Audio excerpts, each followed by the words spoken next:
Hi everyone, welcome to evidyarthi.in. This is Varsha. So let's start our chapter number 5. Chapter का नाम है kingdoms, Kings and early republics और इसके हम question answers कर रहे हैं. So सबसे पहला हमारा जो क्वेश्चन है वो है स्टेट वेदर ट्रू और फॉल्स. हमें बताना है कि ये जो स्टेटमेंट है वो ट्रू है या फिर फॉल्स है.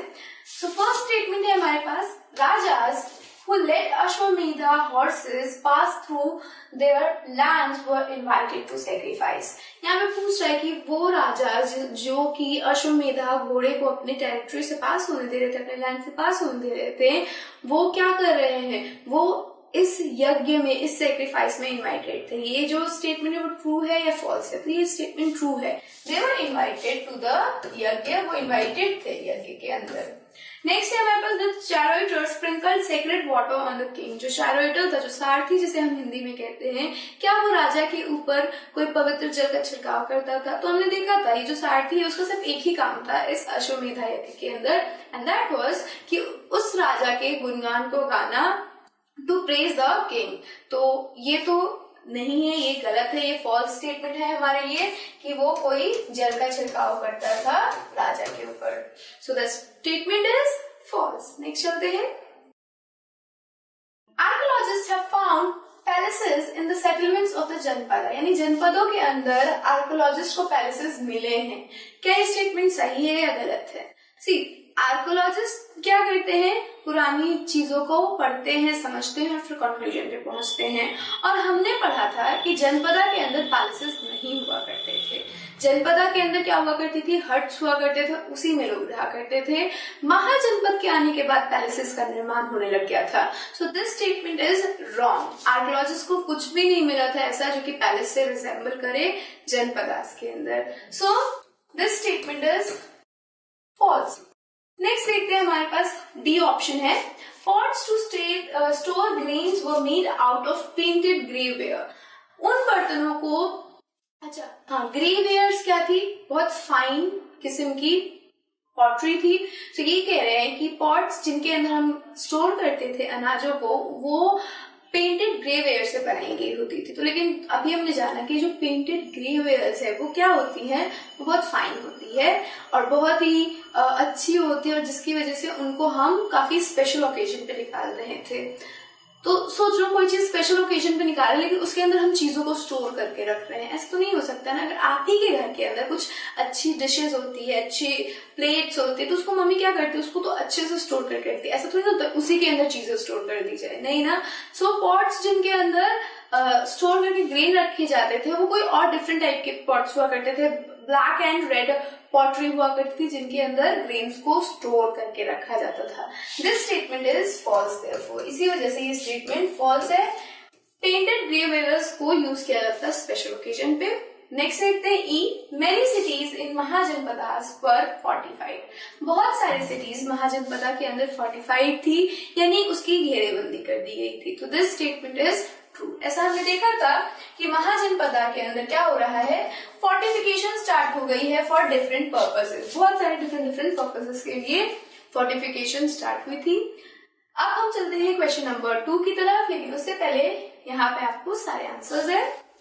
सो सेकेंड क्वेश्चन है, fill in the chart given below with the term hunter gatherer, farmer, trader, person, craft person, herder. So आपको यहाँ पे क्या करना है, इस चार्ट पे भरना है वो उन लोगों के नाम जो कि टैक्सेस पे कर रहे हैं. तो कौन कौन से लोग टैक्सेस पे कर रहे थे, तो ये सभी लोग टैक्सेस पे कर रहे थे जिनका हमने नाम पढ़ा, चाहे वो फार्मर्स हो,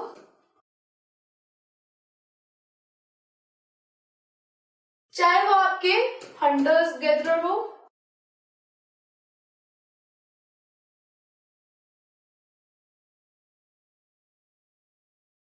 हर्डर्स हो जिन्हें हम पशुपालक कहते हैं, क्राफ्ट पर्सन हो,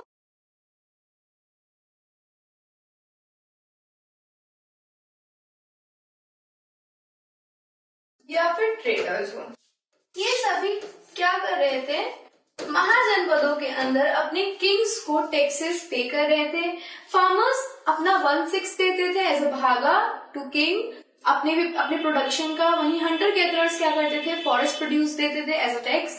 हर्डर्स अपने एनिमल या फिर एनिमल प्रोड्यूस को दिया करते थे एज अ टैक्स, और क्राफ्ट पर्सन अपना क्राफ्ट या फिर कुछ लेबर के रूप में टैक्स प्रोवाइड करते थे। वही ट्रेडर जो भी चीज वो बेचते या खरीदते थे उनके ऊपर उन्हें टैक्स देना पड़ता था। So this is the answer. Hunter-gatherers, farmer, traders, craft persons and herder all pay taxes. सभी taxes पे करते थे। आपको ये सब में से कुछ भी नहीं लिखना है, आपको सिंपली ये फिल करना है, ओके? सिर्फ ये आपके अंडरस्टैंडिंग के लिए है कि फार्मर्स क्या करते थे, अपने प्रोड्यूस का जो भी उन्होंने उपजाया है उनका 1/6 देते थे। क्राफ्ट पर्सन क्या करते थे, लेबरिंग के फॉर्म में देते थे, अपनी टैक्सेस को पे करते थे। और हर्डर्स एनिमल या एनिमल प्रोड्यूस के फॉर्म में टैक्स पे करते थे। वही जो ट्रेडर्स हुआ करते थे वो गुड्स और सर्विसेज, गुड्स और जो भी चीजें उन्होंने बेची या फिर खरीदी है, जो भी गुड्स उन्होंने बेची या खरीदी है उनके ऊपर टैक्स दिया करते थे। तो वही हंटर फॉरेस्ट प्रोड्यूस दिया करते थे as a tax, okay? So this is our second question. Third question पे चलते हैं। Who were the groups who could not participate in assemblies of गना? तो वो कौन से ग्रुप्स थे जो गना असेंबली के अंदर पार्टिसिपेट नहीं कर पाते थे?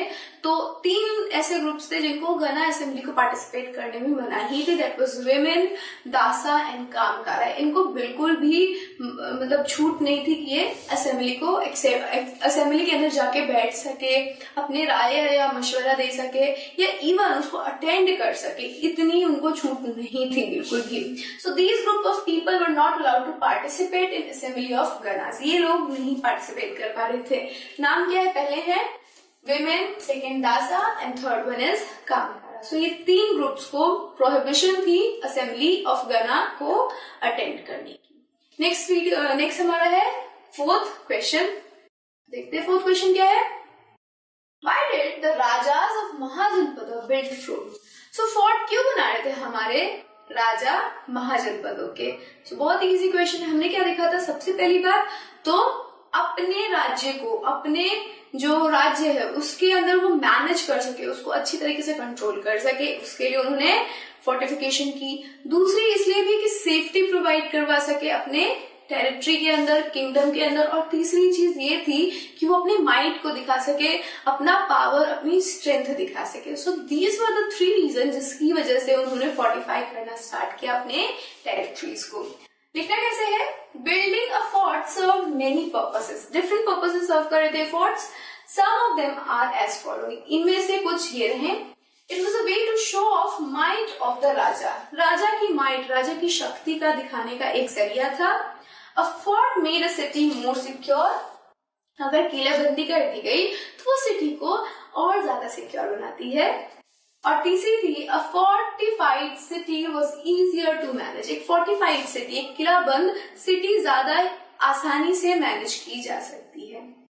नेक्स्ट देखते हैं हमारा find out whether the groups mentioned in answer 3 have voting right at present. हमें ये पता करना है कि जो हमने थर्ड क्वेश्चन के अंदर बताया कि कौन कौन असेंबली में पार्ट नहीं ले सकते थे गना की, उनमें से आज कौन कौन लोग ऐसे हैं, कौन कौन से ग्रुप ऐसे हैं जो आज के वक्त में वोटिंग कर सकते हैं। तो हमारा इंडियन कॉन्स्टिट्यूशन कहता है कि हर कोई irrespective of their gender, their class, their caste, वो क्या कर सकते हैं, वो वोट कर सकते हैं। सो इसको लिखना कैसे है? Today voting rights are not decided by gender और प्रोफेशन। आज के वक्त में प्रोफेशन और जेंडर हमारे वोटिंग राइट्स को डिसाइड नहीं करती है। वुमेन, कामकारा एंड दासा all are entitled to vote today. सभी को वोट करने का अधिकार है आज के वक्त में। सो एवरीवन कैन वोट, और वो लोग भी वोट करते हैं।